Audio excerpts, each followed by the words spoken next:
Christmas dinner smelled like roast turkey and betrayal. My son Dylan stood up, wine glass in hand, his voice slicing through the festive chatter. "We voted, Mom. You are no longer a member of our family. It's time for you to leave this house." The guests froze, forks suspended midair. Victoria, my daughter-in-law, smiled slightly, her red lips curved in satisfaction. I smiled back, reaching for the folder I'd placed beside my plate hours earlier. "Here's a parting gift for you, son," I said, my voice steadier than my heart. Dylan opened it, and his face drained of all color. He screamed. Everyone was watching, unaware that my revenge had just begun. They thought they had destroyed me, but they were wrong. "I'm glad to have you here. Follow my story until the end and comment the city you're watching from." Let me take you back 3 months before that fateful Christmas dinner when the first cracks began to show in what I thought was an unbreakable bond with my only son. The first autumn chill had settled over Chicago, painting the oak trees in our yard brilliant shades of amber and gold. I stood in my kitchen, the one I designed with oversized windows to capture the morning light, and watched leaves drift to the ground. This house was my masterpiece. As an architect for over 30 years, I designed dozens of buildings, but this was different. James and I had sketched the blueprints at our kitchen table, arguing playfully about ceiling heights and window placements. We'd built it together, brick by stubborn brick. Now, 3 years after cancer stole him from me, I still felt James in every corner of this house: the kitchen island where he'd cooked Sunday pancakes, the study with the slightly crooked bookshelf he'd insisted on building himself, the master bathroom with 2 sinks, though I now used only one. The doorbell's chime interrupted my thoughts. Dylan and Victoria had arrived for Sunday dinner, a tradition I desperately maintained, hoping to bridge the growing distance between us. "Mom," Dylan said, wrapping me in a quick, perfunctory hug. At 38, he'd grown to look so much like his father, the same strong jawline, the same crinkles around his eyes when he smiled. But lately, those smiles had become rare. Victoria followed, her designer boots clicking on the hardwood floors. She caressed my cheek, the scent of her expensive perfume lingering long after she'd moved past me into the living room. "This place looks more outdated every time we visit," she said, running a manicured finger along the antique side table James and I had found at a flea market in Michigan. I bit my tongue, something I'd been doing more frequently around my daughter-in-law. "Dinner's almost ready. I made your favorite pot roast, Dylan." My son barely looked up from his phone. "Great, Mom." Dinner was a stilted affair. Victoria dominated the conversation, talking about the promotion she was hoping for at the marketing firm where she worked. Dylan nodded along, occasionally glancing at me as if remembering I was there. "How's the architectural consulting going?" Dylan finally asked the first direct question he'd posed to me all evening. "It's going well. Johnson and Associates asked me to review plans for a new library downtown." "It's part-time, but I enjoy keeping my hand in the Mom," Dylan interrupted, setting down his fork with a clatter that made me flinch. "We've been meaning to talk to you about something important." The sudden seriousness in his tone sent a chill through me. Victoria straightened in her chair, a small smile playing at the corners of her mouth. "We think it's time you consider downsizing," Dylan continued. "This house is too big for one person. The maintenance alone must be overwhelming." "I manage just fine," I said. It's at noticing how Victoria and Dylan exchanged glances. "Besides, I designed this house. Every inch of it holds memories." Victoria sighed dramatically. "Barbara, memories don't keep the roof from leaking or the foundation from settling. This place needs major updates. The kitchen alone is straight out of the 1990s. "I like my kitchen," I said, trying to keep my voice even. "And the roof doesn't leak." Dylan leaned forward, his face a mask of concern that didn't quite reach his eyes. "Mom, we're worried about you. Living alone in this big house. It's not practical. You're not getting any younger. The words stung more than they should have.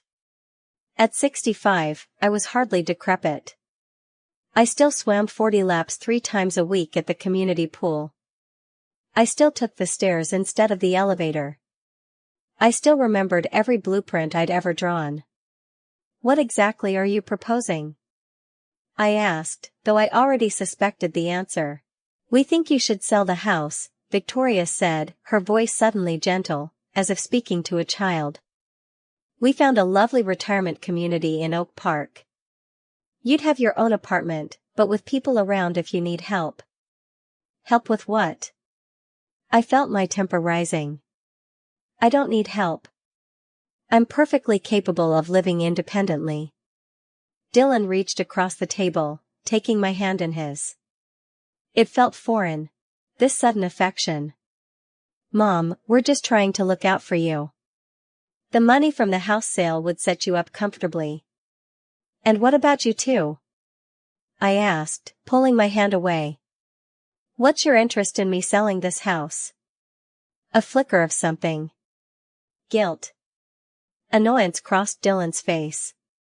We're thinking of starting a family soon.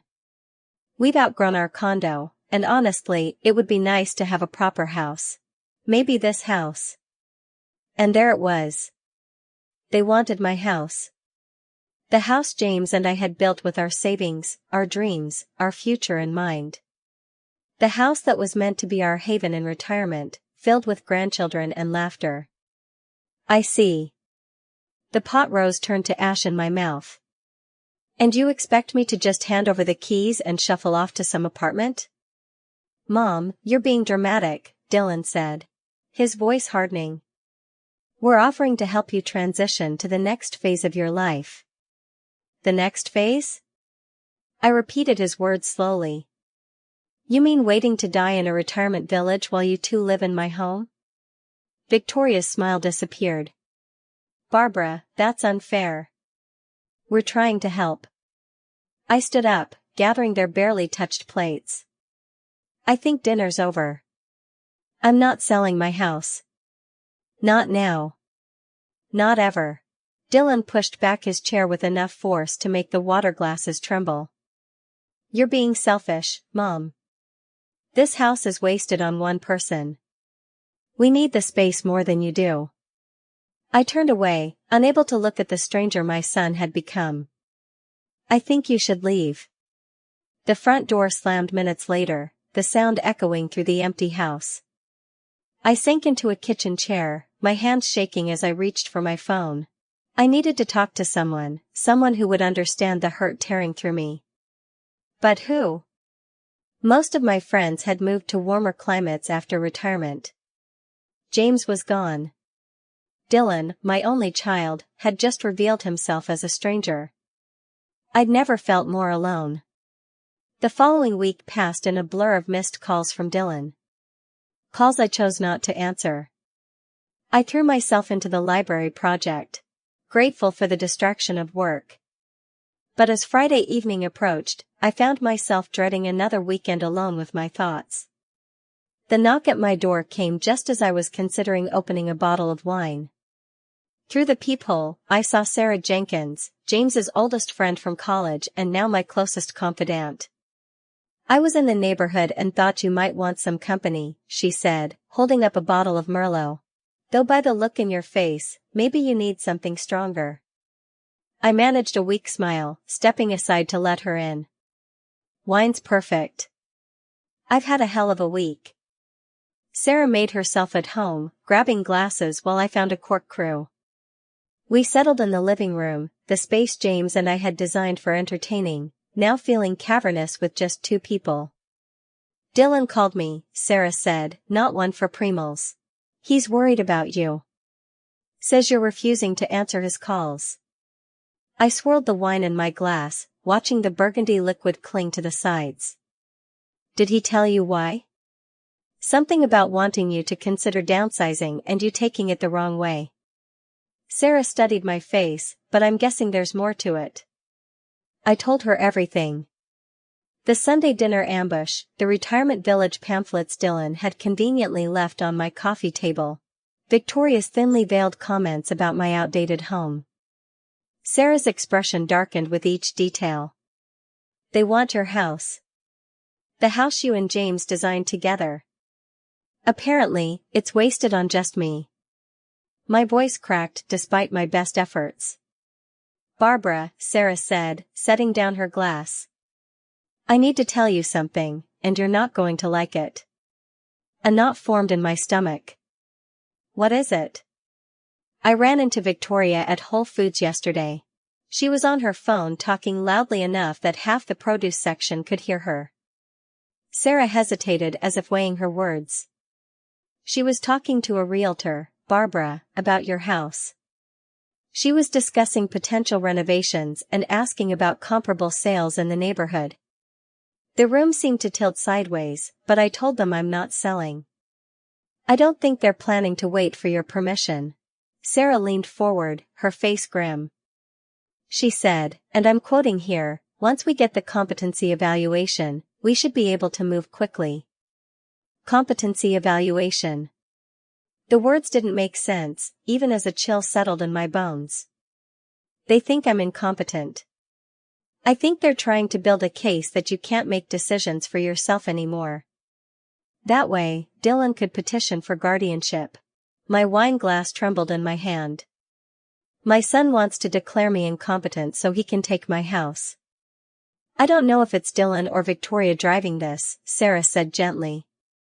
But either way, you need to protect yourself. I thought of the last 3 years since James died. How I'd struggled with grief, but had ultimately found my footing. I'd continued working, maintained the house, stayed active in my professional associations. There wasn't a single reason anyone could possibly question my competence, unless they manufactured one. What should I do? I asked, hating the tremor in my voice. Sarah squared her shoulders, a determined glint in her eye. First, we document everything. Every conversation, every text message, every voicemail. Second, you get a lawyer. Not just any lawyer, a good one who specializes in elder law. Elder law, I repeated the term grating on my ears. I'm only 65. Doesn't matter. These are the attorneys who deal with guardianship issues. Sarah squeezed my hand. And third, you need to be very, very careful around Dylan and Victoria. Don't give them any ammunition. I can't believe this is happening. The realization that my own son might be plotting against me was almost too much to bear. James would be heartbroken. Sarah's eyes softened. James would tell you to fight and he'd be right there beside you raising hell. For the first time since that disastrous Sunday dinner, I felt a flicker of resolve. James would fight and so would I. The next morning, I called Robert Bobby Wilson, a retired lawyer who'd worked with me on several building projects over the years. He agreed to meet for coffee that afternoon, his gruff voice betraying concern when I mentioned it was urgent. Bobby was waiting at a corner table when I arrived at the cafe, his gray sweater as rumpled as his face. He'd been James's poker buddy for 20 years, and after retirement, he'd become something of a legal advisor for our friend group, though he insisted he was too old for courtrooms. You look like hell, Barbara, he said by way of greeting. What's going on? I slid into the seat across from him and told him everything. The dinner, Sarah's discovery, my fears about Dylan and Victoria's plans. Bobby listened without interrupting, his weathered face growing darker with each detail. When I finished, he let out a long, low whistle. That's some serious stuff, Barb. But before you panic, let's think this through.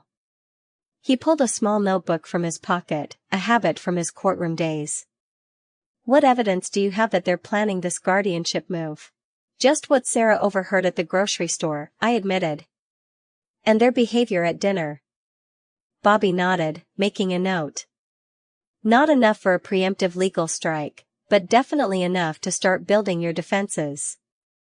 First thing, have you updated your will since James passed? I nodded. About a year after. Everything goes to Dylan. We need to change that, at least temporarily. It gives them too much financial incentive. Bobby tapped his pen against the table. Do you have other family? Siblings, nieces, nephews. My sister Margaret in Arizona. We're close, though we don't see each other often. And her 2 daughters, my nieces. Good. We'll redirect some assets their way for now. It's reversible later if things get straightened out with Dylan. He scribbled another note.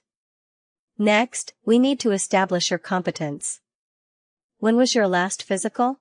Cognitive assessment. I had a physical 6 months ago. All clear. No cognitive assessment, though. Get one.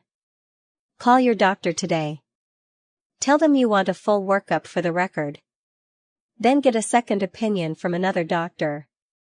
Bobby's legal mind was clearly in full gear. We need to create a paper trail showing you're sharp as a tack, which you are. The cafe buzzed around us. People laughing, chatting, living their normal lives while mine was imploding. This feels surreal, Bobby. My own son.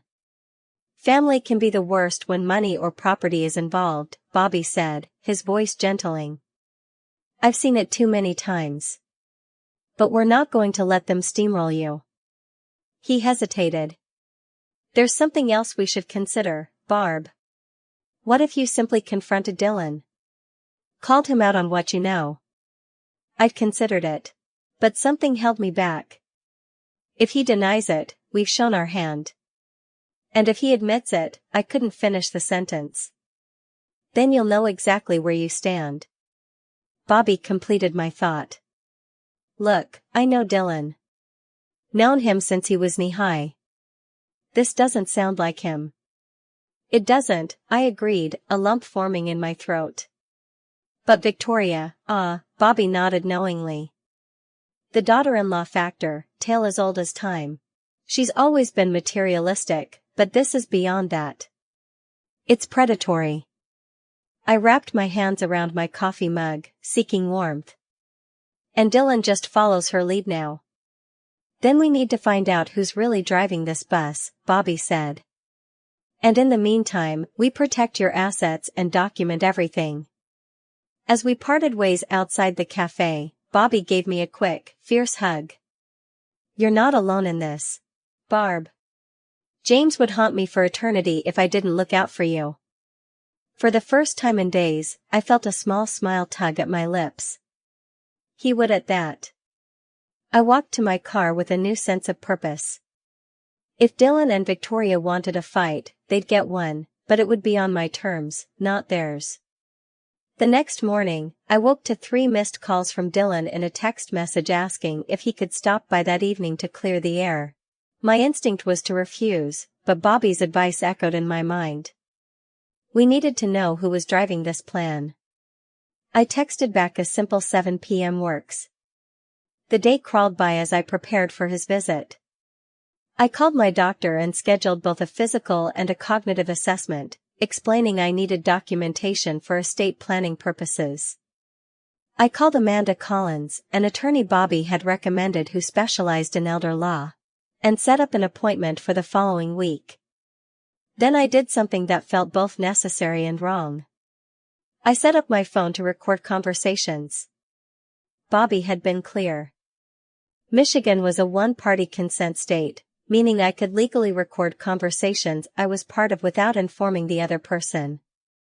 At precisely 7 p.m., the doorbell rang. I took a deep breath, checked that the recording app was running, and opened the door.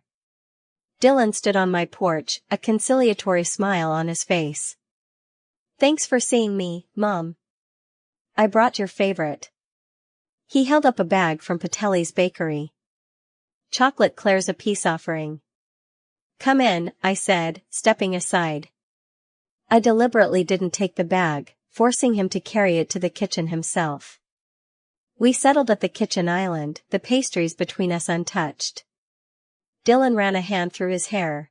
A nervous gesture he'd had since childhood. Look, Mom, I want to apologize for Sunday. Victoria and I didn't handle that conversation well. I kept my expression neutral. Which part? The part where you called me selfish for wanting to stay in my own home, or the part where you implied I'm too old to live independently? Dylan winced. That's not what we meant. We're just concerned about you being alone in this big house. Maintenance, upkeep, safety. It's a lot for anyone. I've managed just fine for the past 3 years, I pointed out. I'm still working part-time. I'm active. I have friends. There's no reason for concern. Mom, you're 65. Things can change quickly at your age. His words were careful. Rehearsed even. We just want to be prepared. There it was, the opening I needed. Prepared for what exactly? For me to suddenly become incapable of managing my own affairs. Dylan shifted uncomfortably. That's not what I meant. Isn't it? I leaned forward, holding his gaze. Because Sarah overheard Victoria talking about a competency evaluation. Care to explain that the color drained from my son's face? Sarah was mistaken. Victoria wouldn't what, Dylan? Wouldn't try to have me declared incompetent so you could take my house? My voice remained steady even as my heart raced because that's what it sounds like to me. Dylan stood abruptly, pacing the kitchen. Mom, you're blowing this out of proportion. Victoria was probably talking about work. She handles marketing for senior living facilities, remember? The lie was so transparent, it almost made me laugh. So, she was discussing my house's renovation potential and comparable sales in the neighborhood for a work project. That makes perfect sense. My son froze, caught in the fabrication. For a moment, I glimpsed uncertainty in his eyes, as if he himself couldn't believe what he was involved in. Then his expression hardened. You've always been suspicious of Victoria, he said, his voice taking on a defensive edge. You've never given her a fair chance.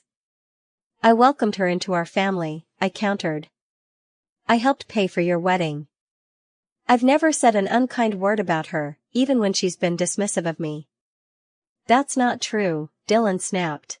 You criticize everything about her, her clothes, her job, her opinions. I stared at my son, truly seeing him for perhaps the first time. This wasn't just Victoria's influence. This was who he had chosen to become. Dylan, I said quietly. I'm not selling my house. I'm not moving to a retirement community. And I'm certainly not going to sit by while you and Victoria try to declare me incompetent. He had the grace to look ashamed. But only briefly. You're being paranoid, Mom. Nobody's trying to do anything like that. We're just worried about you. I stood, signaling the end of our conversation. I think you should leave now. And please let Victoria know that I'm very competent. Competent enough to recognize a plot when I see one. Dylan left without another word. The chocolate eclairs forgotten on the counter. As soon as the front door closed behind him, I sank onto a kitchen stool, my legs suddenly too weak to support me. I stopped the recording on my phone, saving it with shaking fingers. My own son had lied to my face. He denied what I knew to be true, had tried to make me doubt myself. It was gaslighting, pure and simple. A strange calm settled over me as I stared out at the night through the kitchen windows James and I had argued over for weeks during the design process. He'd wanted them bigger. I'd worried about energy efficiency. We'd compromised as we always did. There would be no compromise this time. This house was mine, my design, my labor, my memories, and I would fight with everything I had to protect it. Hey. The next few days passed in a blur of appointments. My doctor confirmed what I already knew. I was in excellent health, both physically and mentally. The cognitive assessment showed no signs of impairment. I had both reports sent directly to Amanda Collins, who was building what she called my competency dossier.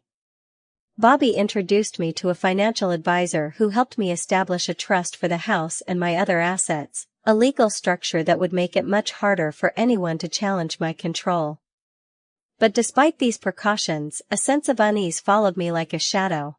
I found myself checking the locks twice before bed, jumping when the phone rang, scrutinizing every text message from Dylan for hidden meanings. One rainy afternoon, as I sat at my drafting table reviewing plans for the library project, I heard a key in the front door. My heart leaped to my throat. Only 2 people besides me had keys to my house. Dylan and Margaret, my sister, who lived in Arizona. I moved quietly to the hallway, peeking around the corner. Victoria stood in my entryway, shaking raindrops from her umbrella. She hadn't seen me yet. I watched frozen as she moved confidently through my living room, pulling out her phone, and beginning to take photos of the space. She opened closets, checked windows, made notes on her phone. She was assessing my house, measuring it, planning its future without me. White-hot anger surged through me, pushing aside my shock. "Can I help you with something, Victoria?" She whirled around, her face registering surprise before quickly composing itself into a smile. "Barbara, I didn't think you'd be home. Dylan asked me to drop off that casserole dish you left at our place." I glanced at her empty hands. "Where is it?" Victoria's smile faltered. "In the car?" "I was just looking around first. With your measuring app open on your phone." I stepped closer, noticing the application displayed on her screen. "That's an interesting way to return a dish." She slipped the phone into her pocket, her smile now brittle. "I was just curious about the layout. You know, I've been taking that interior design course." Of course, I folded my arms. "And does your course recommend entering people's homes without permission to take measurements?" Victoria's facade cracked just for a moment, her eyes flashing with something close to hatred. "Dylan gave me the key. This will be our house soon enough." The baldness of the statement took my breath away. "Excuse me?" Realizing her mistake, Victoria backtracked. "I just meant that we'll be spending more time here, helping you out as you get older." "I don't need help," I said, my voice steady despite the rage building inside me. "And this will never be your house." Victoria's perfectly painted lips curved into a smile that didn't reach her eyes. "We'll see about that.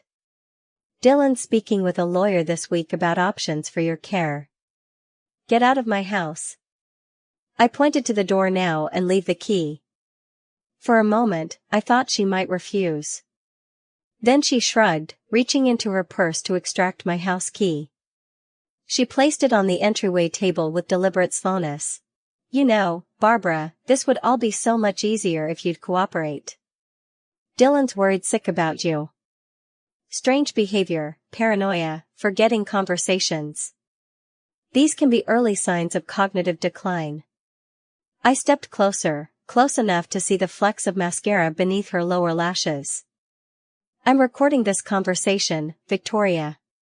Would you like to repeat those false claims about my mental state for the record?" Her eyes widened slightly. She hadn't noticed the phone in my hand.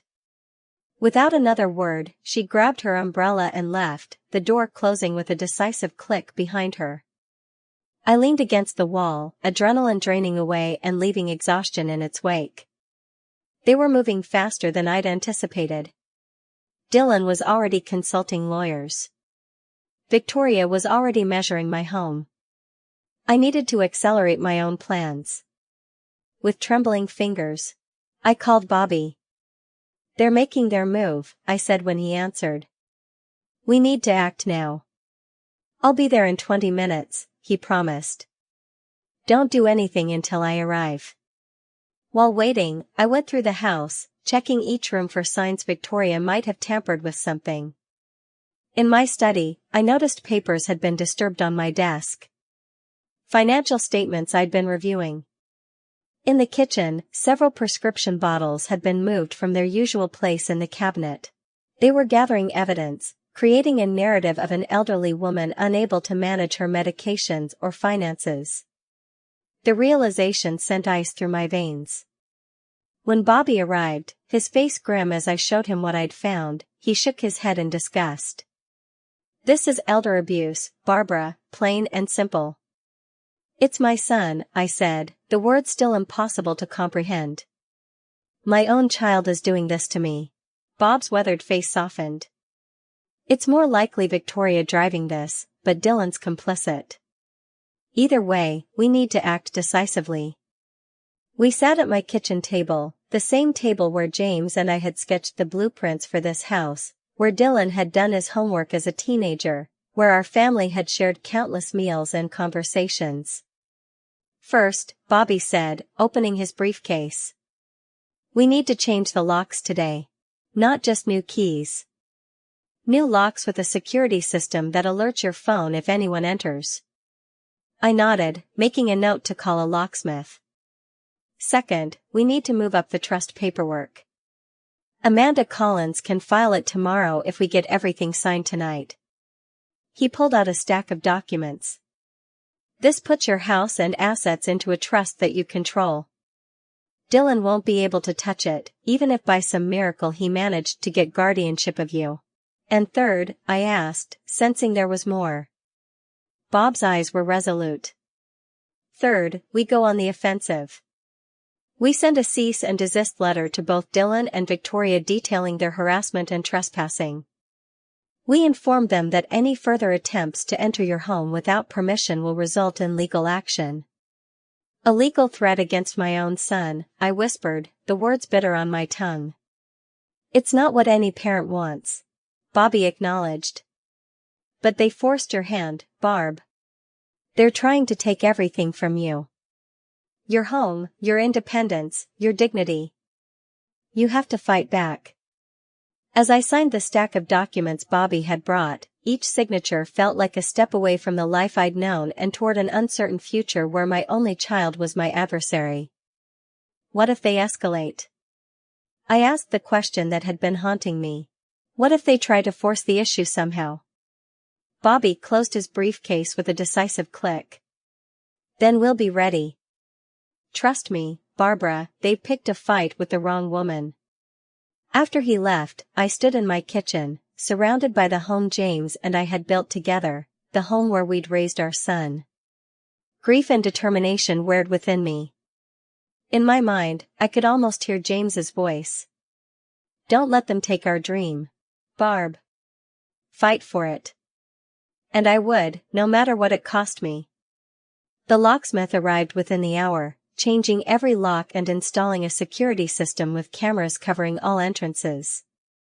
As night fell, I sat in my living room watching the security feeds on my tablet, feeling like a stranger in my own home.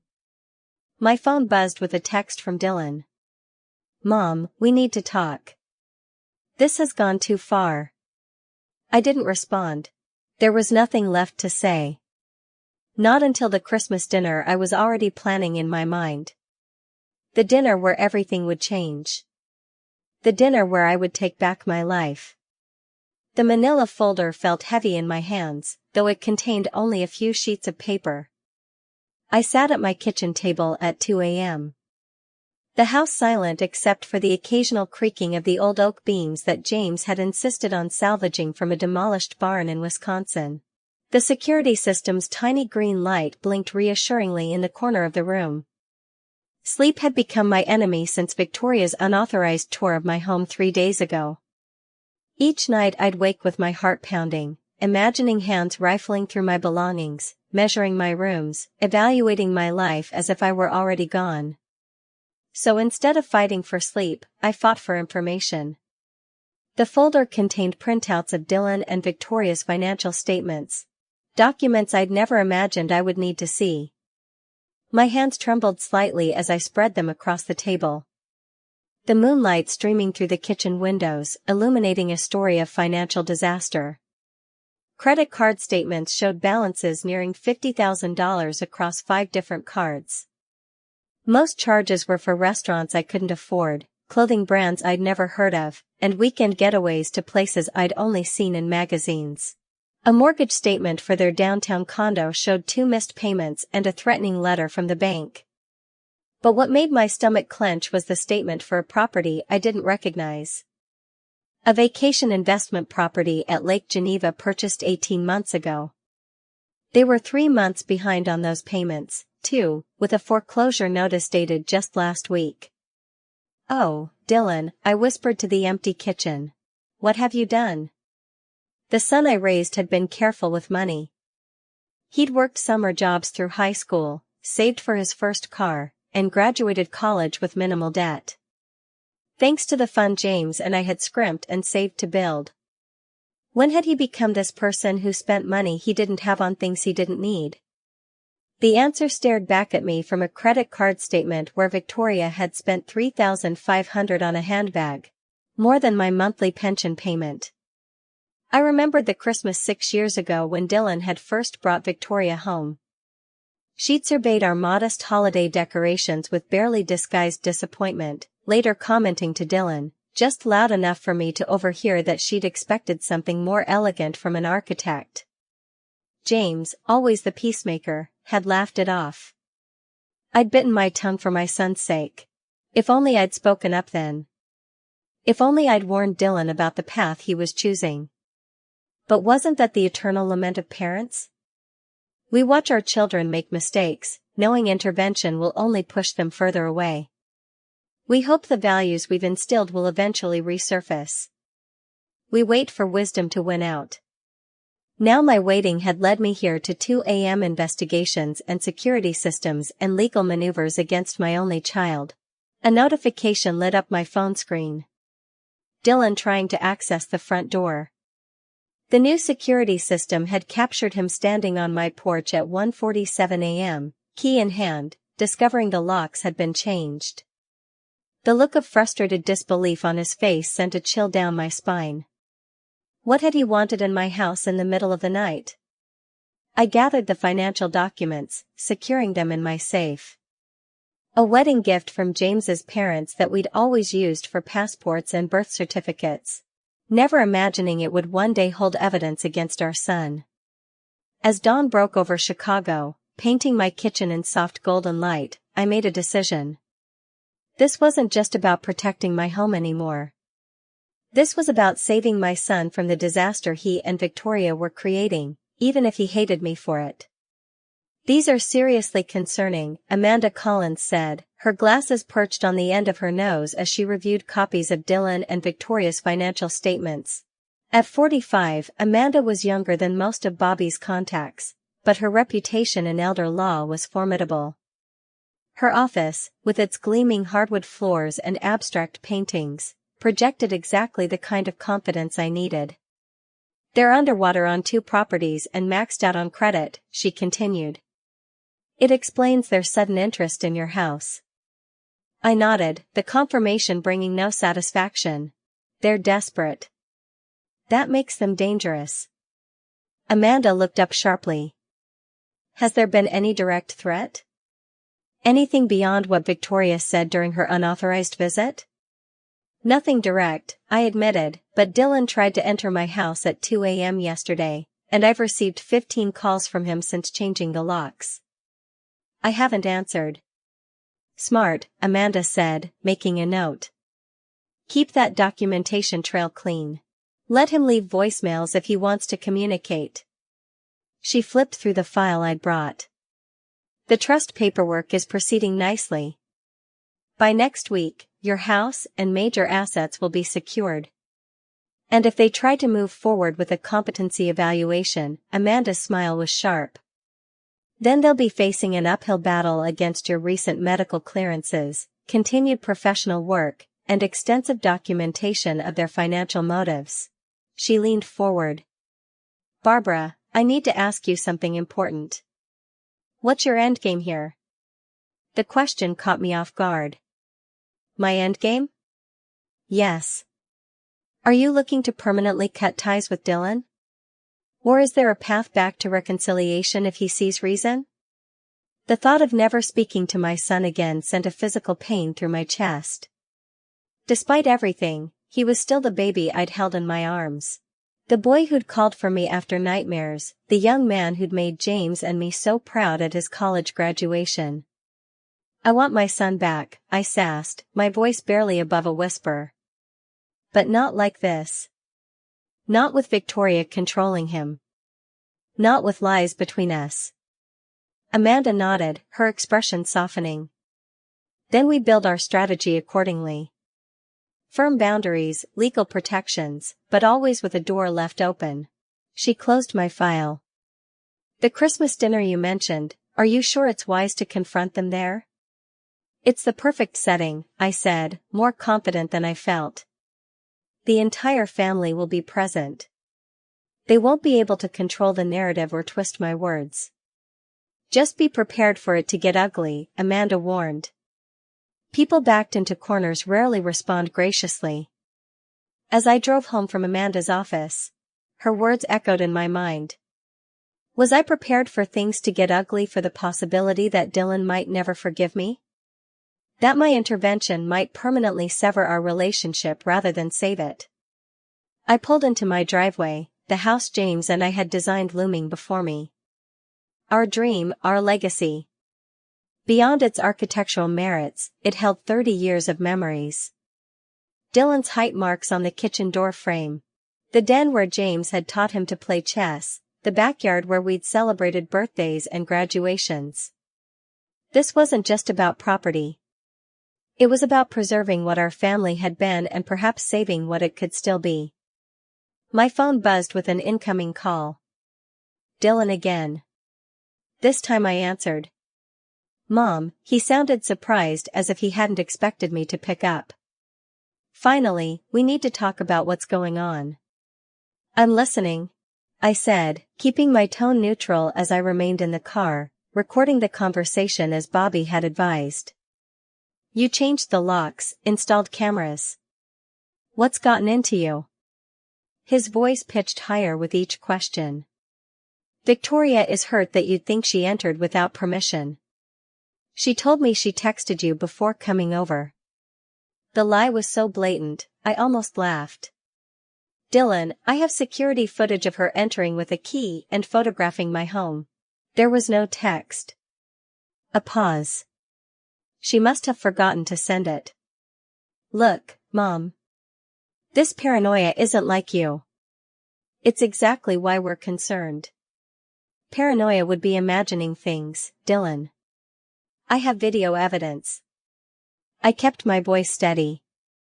Just like I have evidence of your financial troubles. The foreclosure notice on the Lake Geneva property. The maxed out credit cards. Is that why you want my house? To solve your financial problems? Another longer pause. When he spoke again, his voice had a dangerous edge I'd never heard before. You've been spying on our finances. That's illegal, Mom.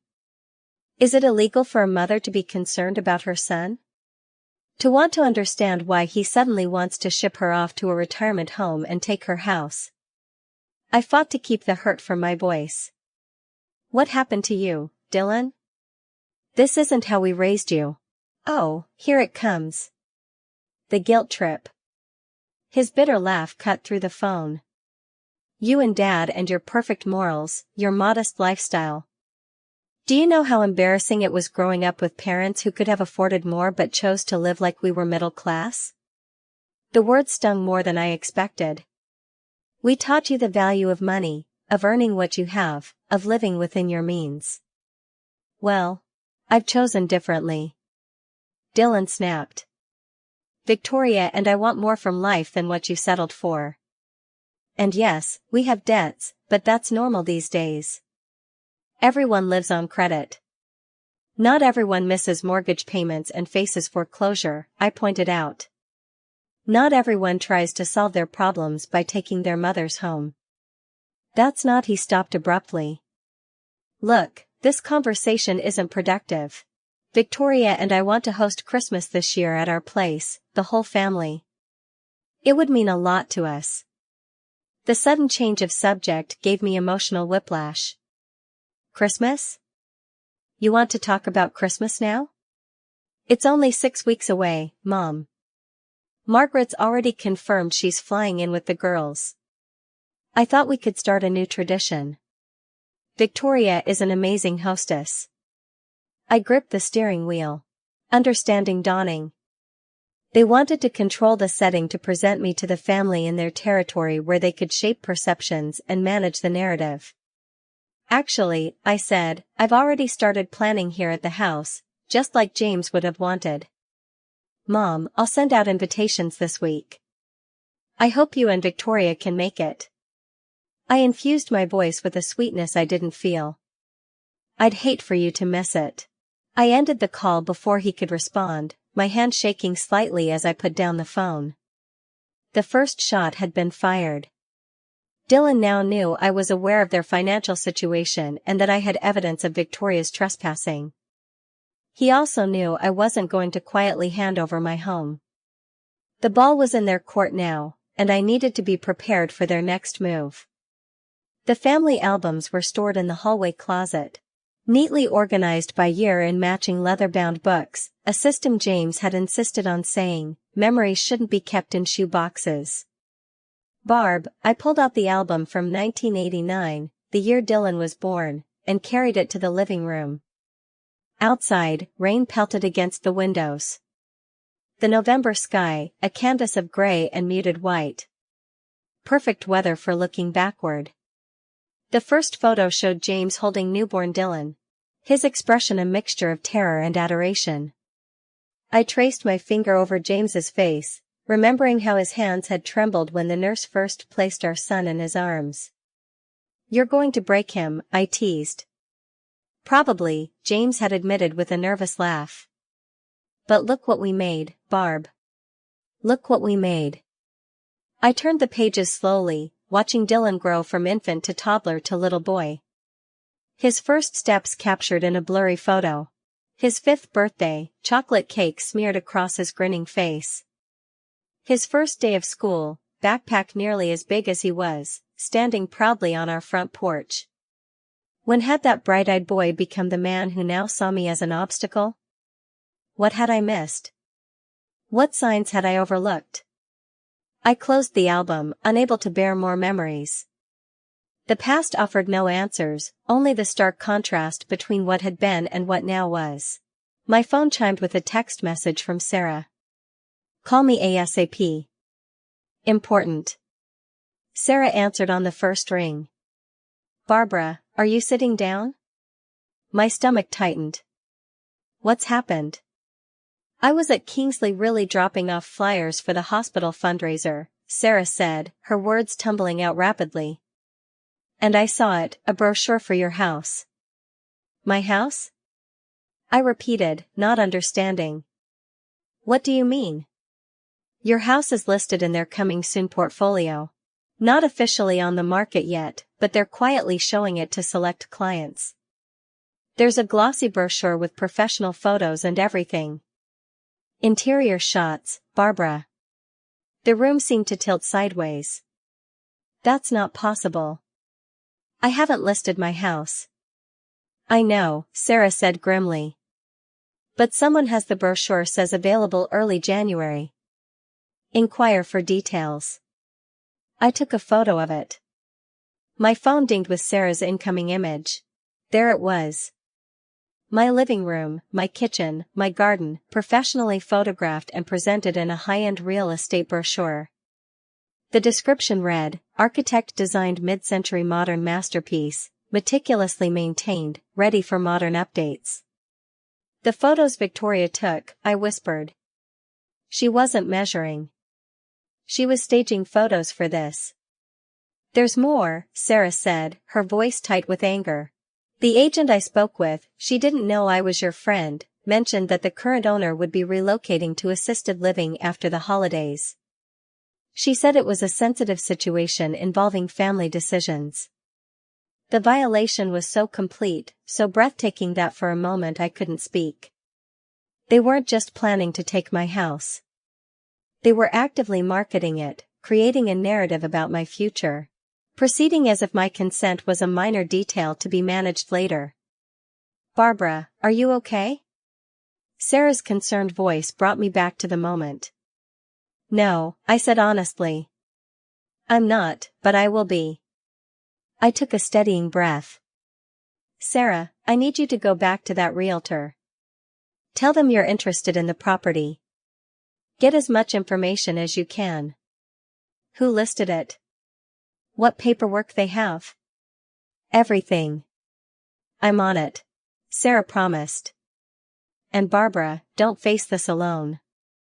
I'm coming over tonight with dinner and a bottle of wine. No arguments. After we hung up, I sat motionless, staring at the photo of my home in the real estate brochure. The rage building inside me was unlike anything I'd ever experienced. Cold, precise, architectural in its structure. They had crossed a line from which there was no return. I called Amanda Collins immediately, forwarding her the photo of the brochure. Her sharp intake of breath told me everything I needed to know about the legal implications. This is fraud, she said flatly.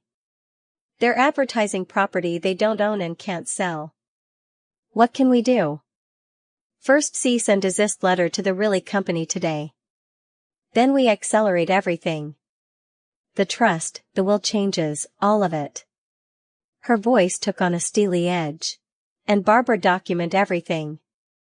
Every call, every text, every encounter. We're building a case not just for civil action, but potentially criminal charges. Criminal charges against my son. The thought made me physically ill. Is there no other way? I asked, hating the pleading note in my voice. Amanda's tone softened. Let's start with the cease and desist. See how they respond. If they back off immediately, we can reassess. She paused. But Barbara, you need to prepare yourself. This level of deception suggests they're not going to stop easily. After hanging up, I walked through my house. The house James and I had designed together, poring over blueprints late into the night, arguing over ceiling heights and window placements. The house where we'd raised our son, where we'd planned to grow old together before cancer had stolen James away. In the study, I opened the drawer where I kept my architectural tools, the ones I still used occasionally for small projects. The metal compass, the precise rulers, the drafting pencils, tools of creation, of building. Now I would use them for a different kind of creation, a blueprint, not for a house, but for justice, for protection, for survival. I pulled out a large sheet of drafting paper and began to sketch. Not a floor plan, but a strategic map. In the center, I wrote home. Around it, I created boxes for each protective measure, legal, financial, physical, emotional. From each box, I drew lines to specific actions. Trust establishment, will modification, security system, family alliance building. This was what I knew. Planning, structure, creating something solid from mere ideas. As the rain continued to fall outside, I lost myself in the familiar process, finding comfort in the precision of my pencil against paper. This was no longer just about keeping my house. It was about reclaiming my power. By the time Sarah arrived with dinner, I had a comprehensive defense strategy mapped out. The architect in me had found her footing again, and I was ready to build something indestructible. Barbara. Sarah's voice floated up from the first floor. You have visitors. I glanced at my watch. Nearly noon. I'd been in my office since 7 a.m. finalizing details for the Christmas dinner invitations, each one handwritten with a personal note. Sarah had arrived earlier with coffee and pastries, insisting on staying to help after what she called the real estate bombshell. Coming? I called back, setting aside my fountain pen. I wasn't expecting anyone, and after the events of the past week, unexpected visitors made me wary. I descended the stairs to find Ethan Parker standing awkwardly in my entryway, a bouquet of autumn flowers in his hands. Beside him stood his wife, Melissa, whom I'd met only a few times at Dylan's high school reunions. Ethan, I exclaimed, genuine pleasure warming my voice. Dylan and Ethan had been inseparable through childhood and high school, but had drifted apart during college. What a wonderful surprise. Ethan handed me the flowers, giving me a quick hug. Mrs. Sanders, Barbara, sorry to drop by unannounced. We were in the neighborhood and thought we'd say hello. The formality in his tone suggested this wasn't merely a social call. I led them into the living room where Sarah had already set out coffee cups and was disappearing into the kitchen, clearly giving us privacy. It's been too long, I said, arranging the flowers in a vase. How are the twins? Must be in middle school by now. 7th grade, Melissa confirmed with a proud smile. Both on the swim team like their dad was. An uncomfortable silence fell, broken only when Ethan cleared his throat. Barbara, there's actually a reason we stopped by. Something's been bothering me, and I felt I needed to talk to you directly. I set the vase down, steeling myself. What is it, Ethan? He exchanged a glance with Melissa before continuing. Dylan called me last week. We haven't really kept in touch much since college, so it was unusual. He wanted to talk about you. The knot in my stomach tightened. What about me? He said you've been having some difficulties. Memory problems, paranoia. Ethan's discomfort was palpable. He mentioned you'd accused Victoria of breaking into your house. That you've been imagining financial conspiracies. I kept my face carefully neutral. I see. The thing is, Ethan continued, it didn't sound like you, not the woman who helped me with my college application essays. Not the woman who remembers my kids' names and ages when we haven't spoken in years. He leaned forward, so I thought I'd come see for myself. Tears pricked at my eyes, not from sadness, but from a profound sense of gratitude. This young man who'd practically grown up in my house trusted his own judgment enough to verify what he was being told. Thank you, Ethan, I said simply. You're right to question it. Melissa reached over and squeezed my hand. We knew something wasn't right. Dylan was asking Ethan to sign some kind of statement about your cognitive state for legal purposes, he said. The air seemed to leave the room. A statement? Ethan nodded grimly. He wanted me to say I'd noticed changes in your behavior over the past year. Confusion, memory lapses, poor judgment. I told him I hadn't seen you enough to make that assessment, but he was persistent. He's contacted other old friends, too, Melissa added. We heard from Diane Weber that Dylan called her as well. My mind raced. Dylan was building a case, gathering witnesses to testify to my supposed decline. It was methodical, calculated, and utterly heartbreaking. I didn't sign anything, Ethan assured me. And I won't. But Barbara, what's really going on? Is there anything we can do? I took a deep breath and told them everything. Dylan and Victoria's financial troubles, their attempt to pressure me into selling my house. Victoria's unauthorized entry, the real estate brochure Sarah had discovered. Ethan's face darkened with each detail. By the time I finished, he looked physically ill. I can't believe Dylan would do this. He was my best friend. I was best man at his wedding for God's sake. People change, I said softly. Or perhaps they reveal who they truly are when enough pressure is applied. Melissa leaned forward. Barbara, we want to help. Ethan can provide a statement about your cognitive clarity, and if you need character witnesses, consider us at the top of your list. Their support brought the first real smile to my face in days. Thank you, both of you. That means more than you know. After they left, promising to stay in touch, Sarah emerged from the kitchen where she'd been giving us privacy. Good people, she said, nodding toward the door. You need more of those around you right now. I'm discovering who my real friends are. I agreed. But Sarah, this means Dylan is moving faster than we thought. He's actively building a case. Sarah's expression was grim. Then we need to work faster, too. She picked up one of the Christmas invitations I'd been writing. Starting with this dinner. It needs to be perfect. The setting for your counter-attack. Perfect. The word echoed in my mind as I thought about the dinner I was planning. It did need to be perfect. Not just the food or the decorations, but the timing, the evidence, the execution. I needed to reclaim the narrative Dylan and Victoria were creating about me. I needed to show everyone exactly who was competent and who wasn't. Dr. Wilson's office was reassuringly familiar. The same framed medical degree on the wall, the same slightly uncomfortable chair for patients, the same faint antiseptic smell. He'd been my physician for 15 years, had treated James through his cancer, had known our family through its best and worst moments, which made what I was about to discuss all the more difficult. "Barbara," he said warmly, entering the examination room with a tablet in hand. "Twice in 1 month. Everything okay? Your test results from last week were excellent." I forced a smile. "This isn't about my health, Alan. At least not directly." He sat on his rolling stool, giving me his full attention. "What's going on?"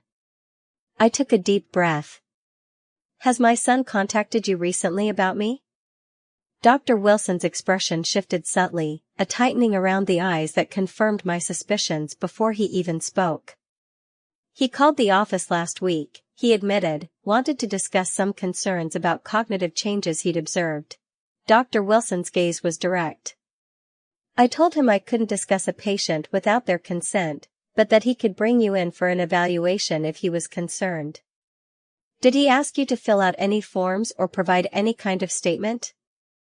Dr. Wilson hesitated. "He emailed a form to my office.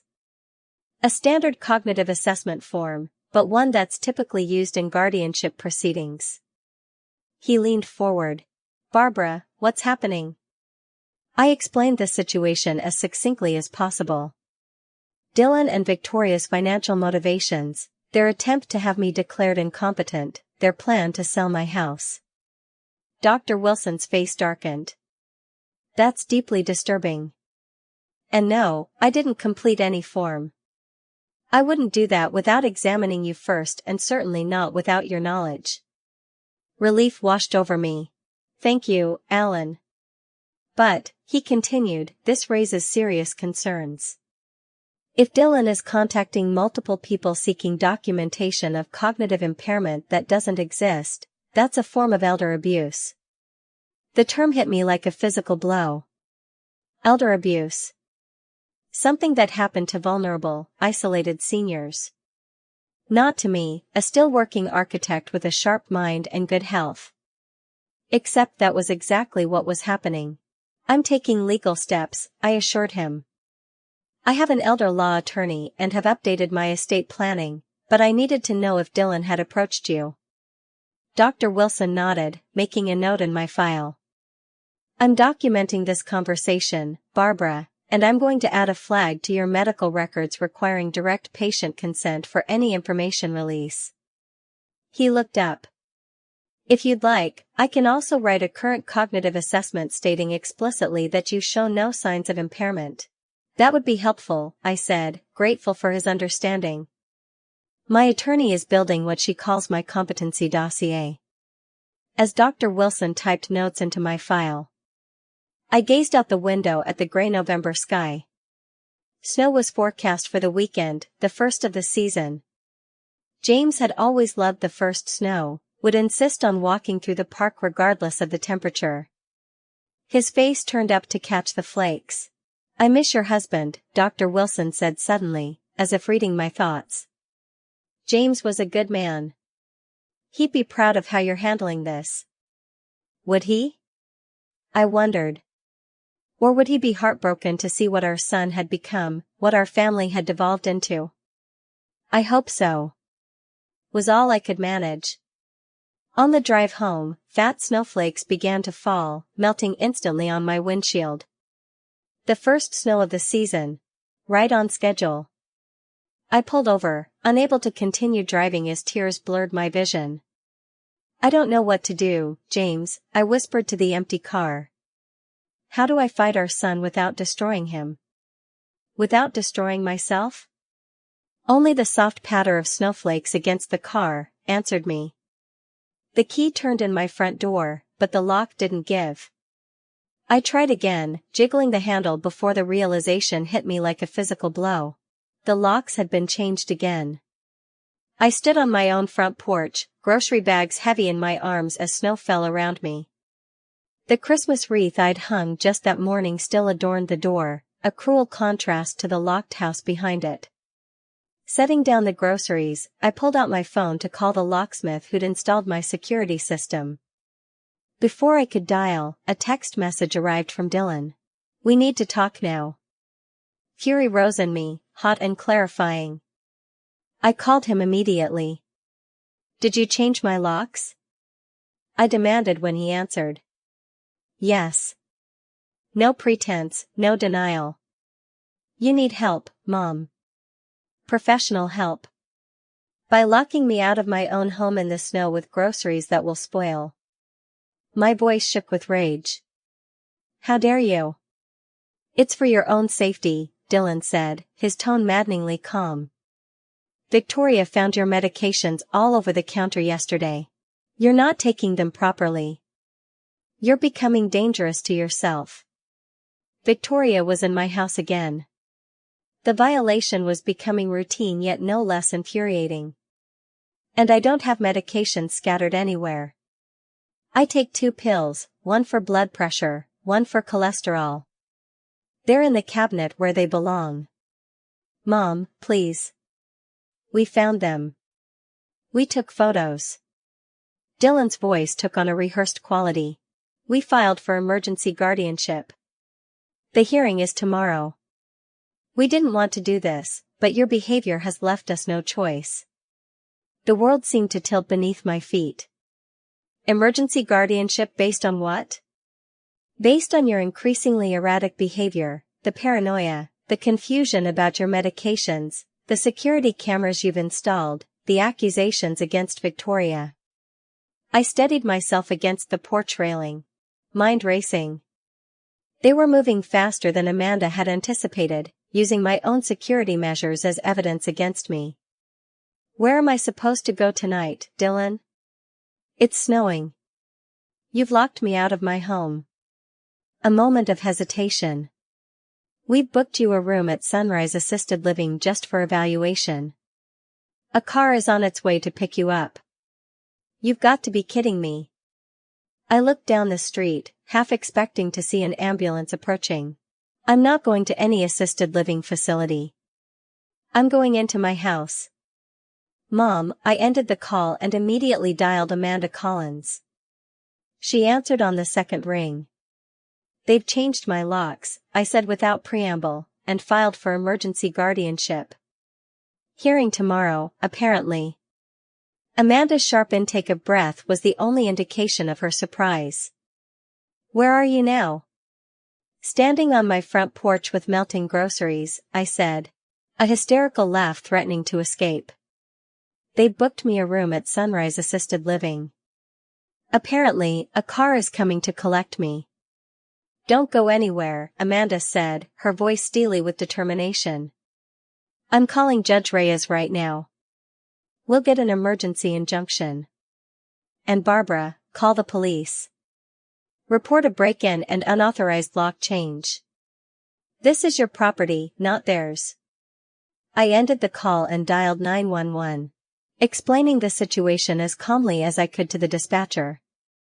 As I waited for the police to arrive, I sat on my porch swing, the same swing where James and I had spent countless summer evenings watching the neighborhood children play. Snow continued to fall, dusting my shoulders and hair. The Christmas wreath on my door suddenly seemed like a mockery of the season's spirit. Peace on earth. Goodwill toward men. What a joke. A police cruiser pulled up within 20 minutes, followed closely by Amanda's sleek Audi. The young officer approached cautiously, perhaps expecting the confused elderly woman Dylan had described. "Mrs. Sanders, I'm Officer Ramirez. You reported a break-in." I stood brushing snow from my coat. "My son and daughter-in-law changed the locks on my home without permission. I own this house. My name is on the deed. Amanda strode up the walk, briefcase in hand. I'm Amanda Collins, Mrs. Sanders' attorney. I have copies of the deed and property records right here. Officer Ramirez looked between us, clearly assessing the situation. Ma'am, is your son here? Can we speak with him? He's not here, I said. He did this while I was out, then texted me to say he's filed for emergency guardianship and booked me into an assisted living facility. Amanda handed the officer a folder.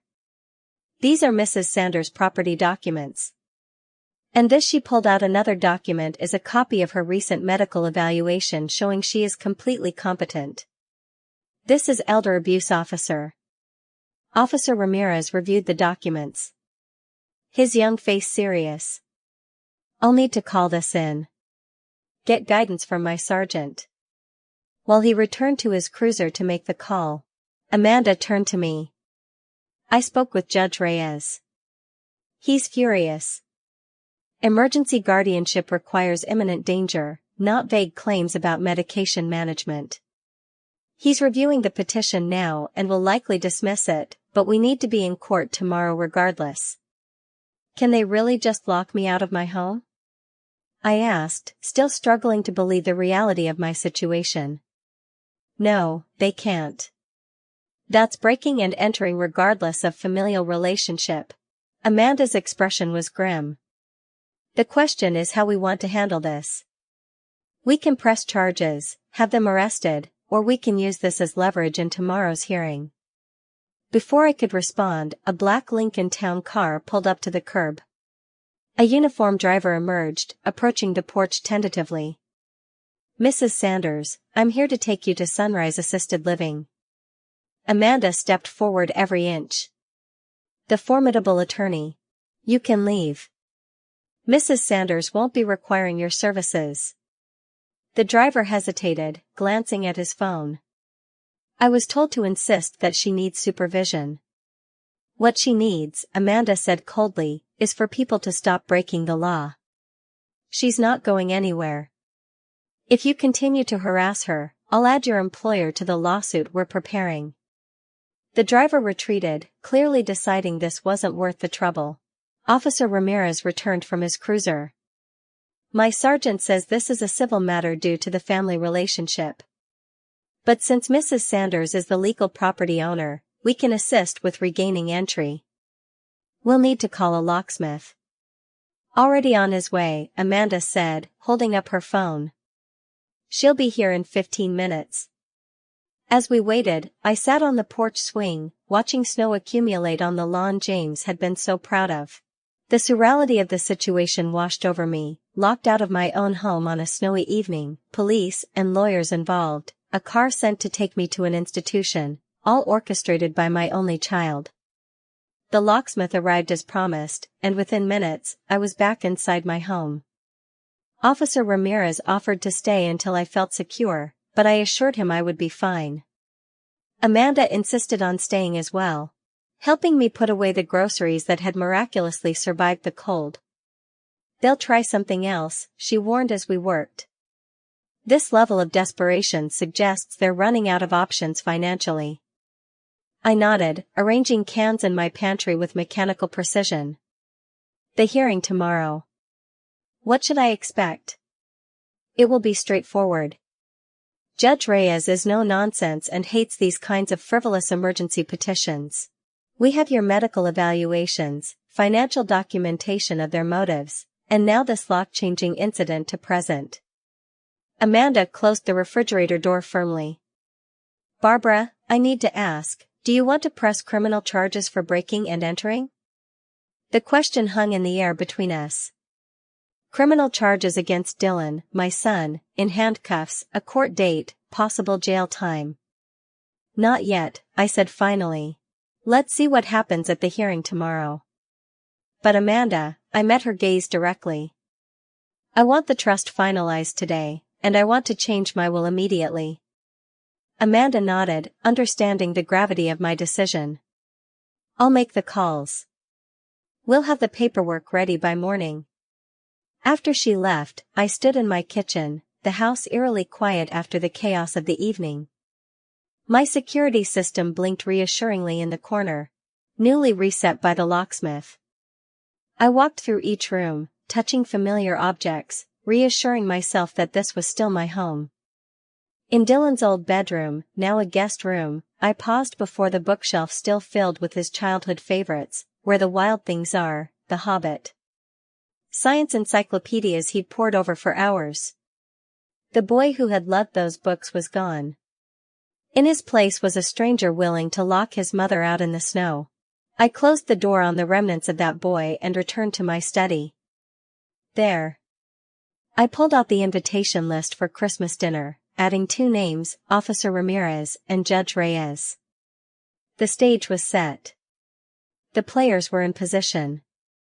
All that remained was the final act, a Christmas dinner where everything would change, where I would reclaim my life, my home, and perhaps in some way I couldn't yet imagine, my son.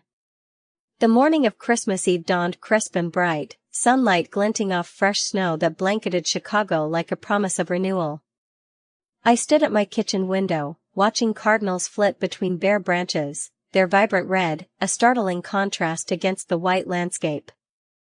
"Everything's ready," Sarah said, emerging from the dining room where we'd spent the morning setting the table with my best china.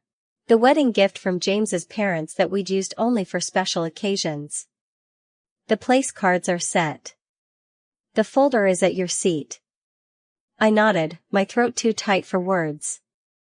After weeks of preparation, legal maneuvers, and emotional turmoil, the day had finally arrived.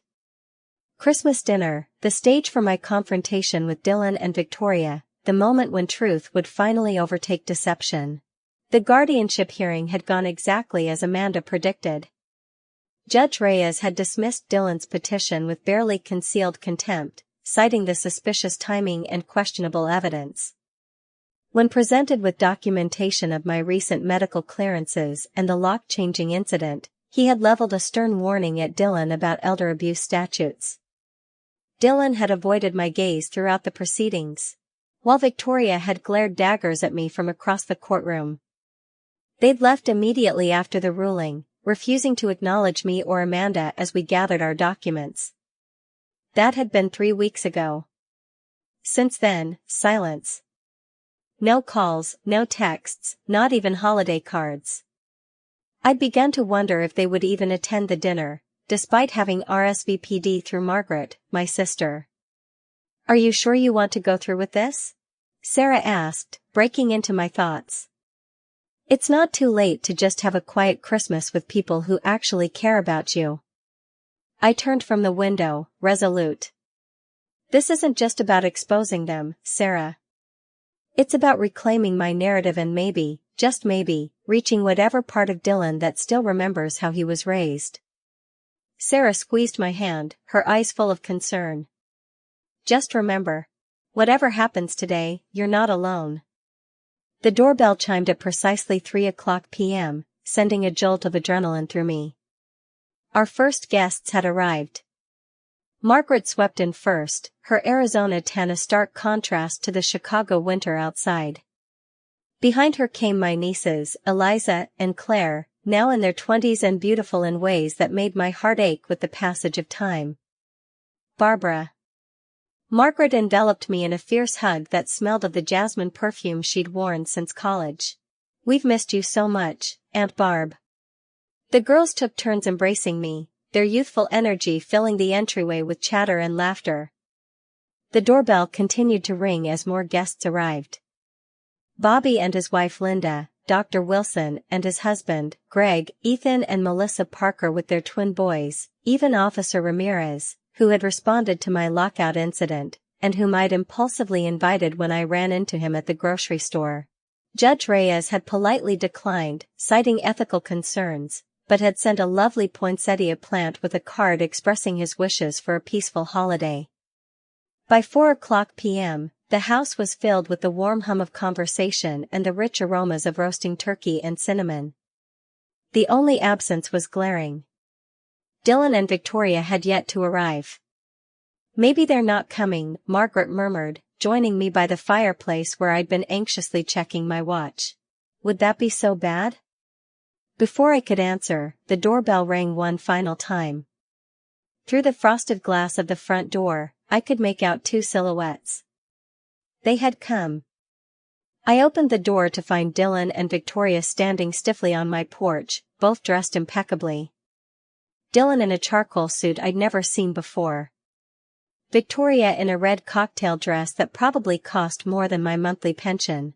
Neither smiled. "Mom," Dylan said, his voice carefully neutral.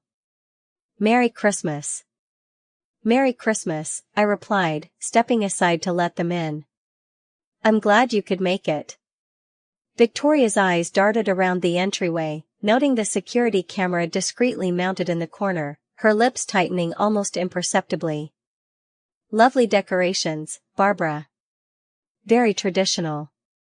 The slight emphasis on traditional was clearly meant as a critique, but I merely smiled. "Thank you, Victoria. James always loved a classic Christmas." Dylan's expression flickered at the mention of his father's name. The first genuine emotion I'd seen from him in weeks. Good. I needed him to remember, to feel. I led them into the living room where the other guests had gathered. A momentary hush fell as they entered, followed by a rush of artificially bright greetings. Everyone in the room knew about the guardianship hearing. News had traveled quickly through our small circle. "Dinner will be ready in about 20 minutes, I announced, deliberately cheerful. "Please, everyone, help yourselves to drinks." As the conversations resumed, I retreated to the kitchen, needing a moment to steady my nerves. Sarah followed wordlessly, handing me a glass of water. "They came," she said, a note of surprise in her voice. "Of course they did," I replied, sipping the water. They couldn't risk appearing unreasonable by skipping a family Christmas. Not after the judge's warning about their behavior. Sarah squeezed my shoulder. "You're ready for this, Barbara. Remember that." Dinner was served precisely at 5 p.m., everyone finding their assigned seats around my antique oak dining table. I'd placed Dylan and Victoria directly across from me, where I could see their faces clearly. Margaret sat at my right, Sarah at my left, my strongest allies positioned close. The manila folder, the centerpiece of my plan, sat beside my plate, innocuous, yet somehow drawing curious glances from around the table. Conversation flowed cautiously as we passed serving dishes around the table. My turkey was praised. Victoria's wine selection was complimented. The children's school achievements were discussed. On the surface, it was a normal family Christmas dinner, but the undercurrent of tension was unmistakable, like electricity before a storm.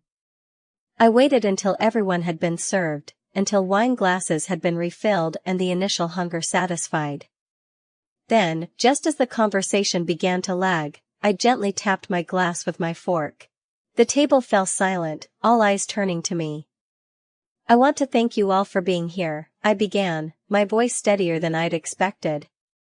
Christmas was always James's favorite holiday. He loved having the house full of people, full of laughter. I paused, allowing myself a moment to gather strength from the memory of my husband. "This year has been challenging for me in ways I never anticipated." Dylan shifted in his seat. His gaze fixed on his plate.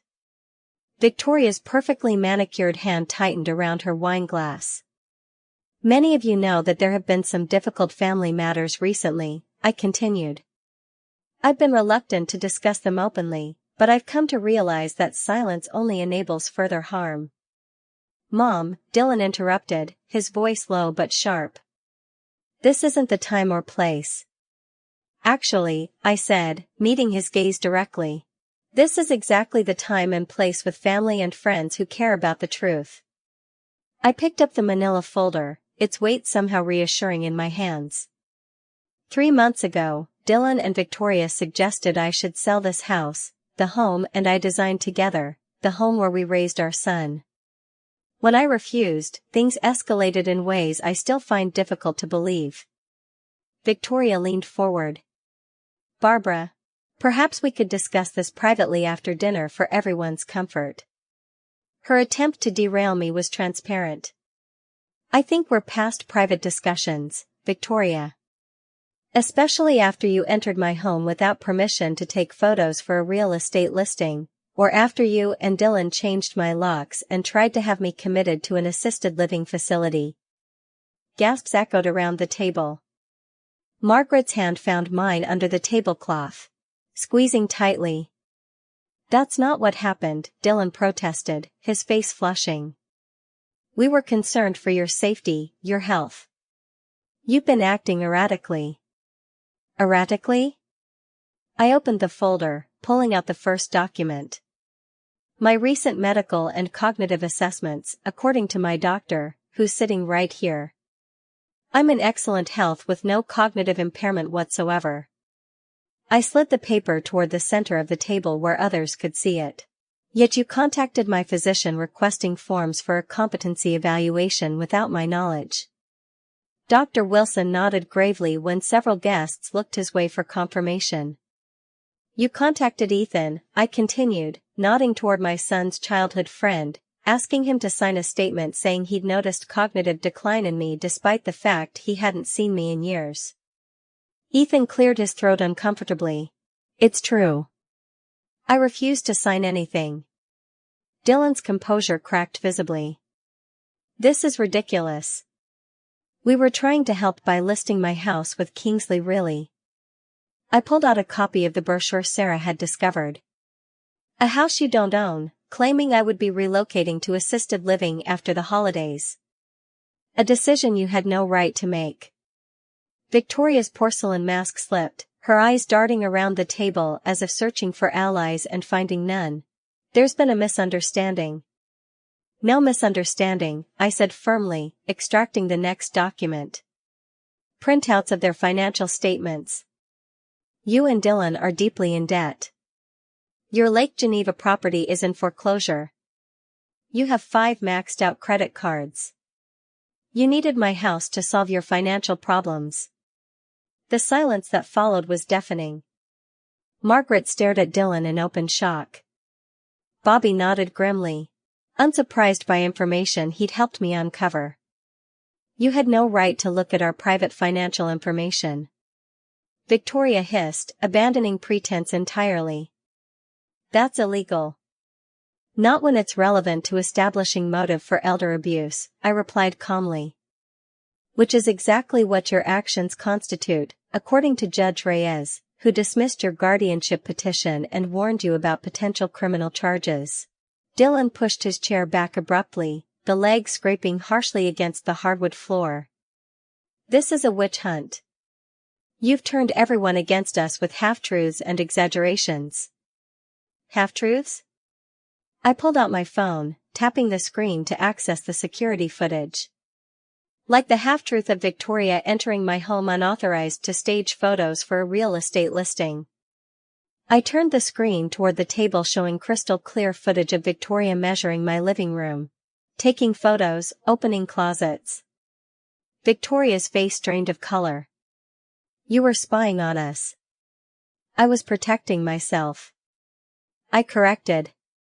Just as I was when I recorded Dylan trying to gaslight me about your real estate activities, or when I documented the locksmith changing my locks after you locked me out of my own home in the snow. Officer Ramirez shifted in his seat, his professional demeanor momentarily giving way to a frown of disapproval directed at Dylan. You never cared about my welfare, I continued, my voice finally beginning to tremble with the emotion I'd been suppressing. This was always about money, about my house, about what you could take from me. Dylan stood suddenly, his napkin falling to the floor. This is insane. I'm not sitting here to be ambushed and slandered in front of, sit down. The command came not from me, but from Margaret, her voice like steel. You will sit down and listen to your mother, Dylan Sanders. After what you put her through, listening is the very least you can do. To my amazement, Dylan sank back into his chair, looking for all the world like the chastened little boy he'd once been when caught misbehaving. I took a deep breath, reaching for the final document in my folder. This morning, I finalized changes to my will and established an irrevocable trust for this house.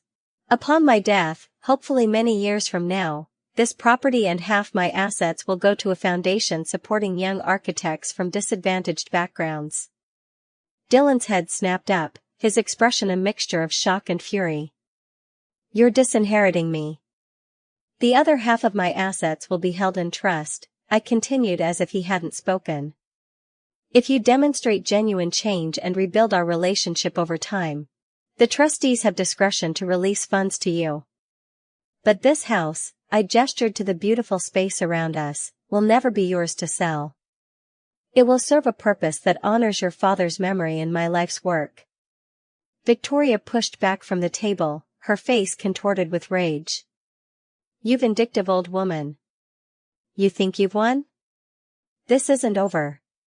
Actually, Victoria, it is, Bobby interjected, his lawyer's voice cutting through her anger. The trust is ironclad. I helped draft it myself.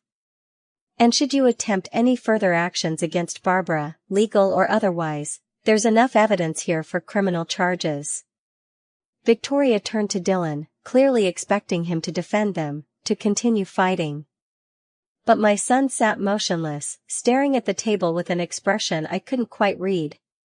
The dining room fell silent, except for the soft crackling of the fireplace in the adjacent living room. Outside, snow had begun to fall again, fat flakes drifting past the windows like fragments of a different world. I think Margaret said quietly that it might be best if Dylan and Victoria left now. No one disagreed. Victoria grabbed her purse, her movements jerky with suppressed fury. Let's go, Dylan. This family is toxic. But Dylan didn't move. He sat at the table, shoulders slumped, still staring at the wood grain as if it held answers to questions he hadn't yet formulated. Dylan, Victoria insisted, her voice sharpening. Now, slowly my son raised his head, but it wasn't Victoria he looked at. It was me.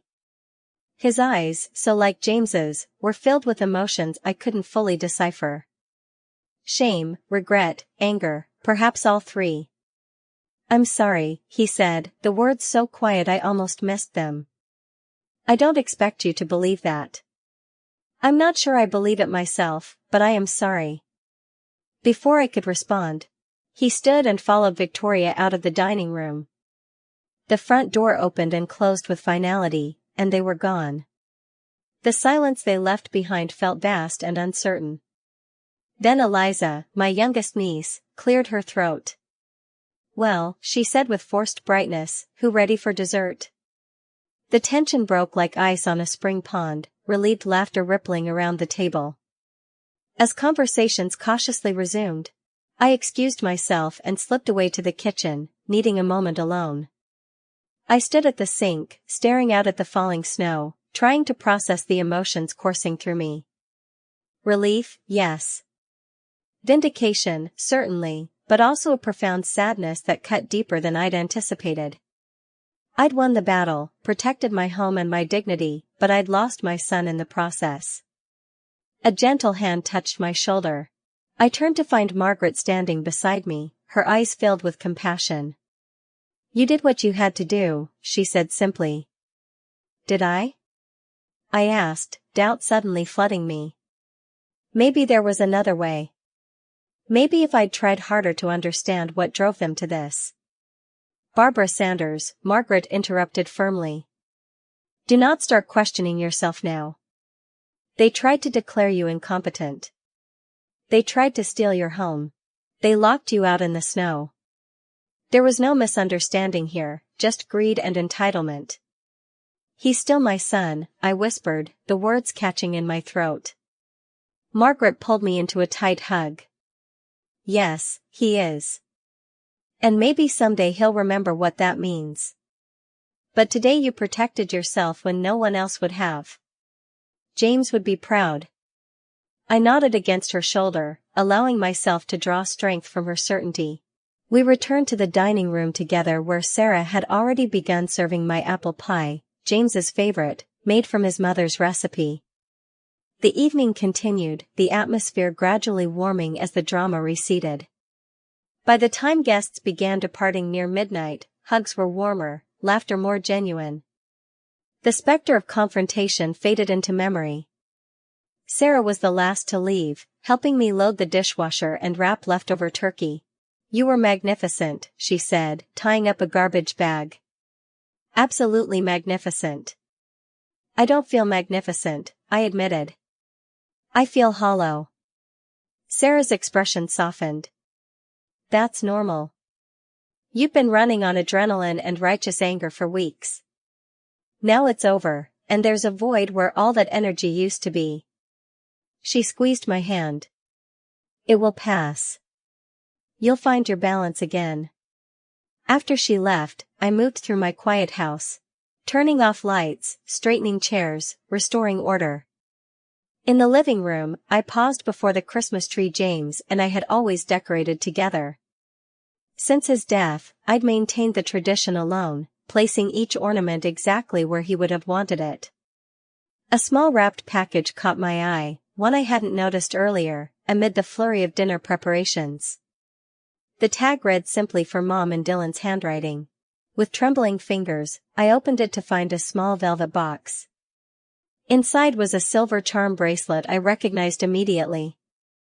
It had belonged to James's mother.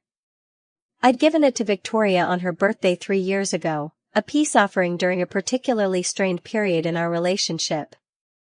Attached to the bracelet was a note card. "Mom, this belongs with you. I'm sorry for everything, Dylan." I clutched the bracelet to my chest, tears finally flowing freely. It wasn't an elaborate apology. It didn't erase the betrayal or heal the wounds. But it was an acknowledgement, a small admission of wrongdoing, a tiny step toward whatever might come next. It was enough for Christmas night. Winter thawed into spring. Buds appearing on the oak trees in my yard. Crocuses pushing through the soil where James had planted them decades ago. I'd settled into a new routine.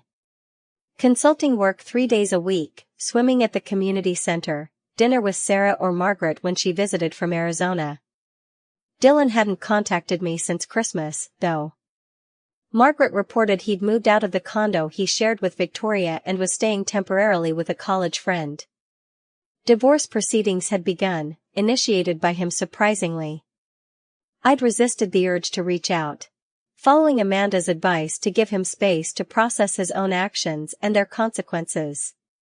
If reconciliation is possible, she'd said, it needs to come from him on his terms when he's truly ready. So, I waited, focusing on rebuilding my life, reclaiming my sense of security and purpose. The trust for my house was finalized, my will updated, my financial affairs organized with a clarity I wished I'd established years ago. On a bright April morning, as I worked in my garden, planting the tomato seedlings James had always insisted would taste better than anything from a store, my doorbell rang. I peeled off my gardening gloves, brushed soil from my knees, and made my way to the front door, expecting perhaps a package delivery or a neighbor. Dylan stood on my porch, thinner than at Christmas, his face more lined. He held a coffee cup in each hand, shifting his weight nervously from foot to foot. "Hi, Mom," he said, his voice uncertain. "I brought coffee. Dark roast, 1 sugar, splash of cream. You still take it that way?" I nodded, unable to speak past the sudden tightness in my throat. "I was wondering," he continued, his words carefully measured, "if we could talk, really talk, about everything that happened, about what happens next." I studied my son's face. The face I'd loved since the moment the nurse had placed him in my arms 38 years ago. I saw regret there and shame, but also something else. A determination perhaps, a resolve to face what he had done and who he had become. "I'd like that," I said finally, stepping aside to let him in. As we sat in the kitchen where he'd grown up, steam rising from our coffee cups, spring sunlight streaming through the windows James and I had argued over, I felt something unfurl inside me. Not forgiveness, not yet, but its precursor. The possibility of understanding, the chance for healing. "I don't know where to begin," Dylan admitted, staring into his coffee. "Except to say I'm sorry." More sorry than I've ever been for anything. That's a good place to start, I said quietly. The beginning is always the hardest part. Outside, birds sang in the oak trees, heralding new growth, new seasons, new possibilities. Whatever came next, reconciliation, estrangement, or something in between, I had reclaimed my power, my home, my story. And for now, that was enough. What would you do if you were in my place? Have you ever been through something similar? Comment below. If you enjoyed this story, please like this video, subscribe to the channel, and share your impressions in the comments. To listen to the next story, click on the box on the left. Thank you for watching.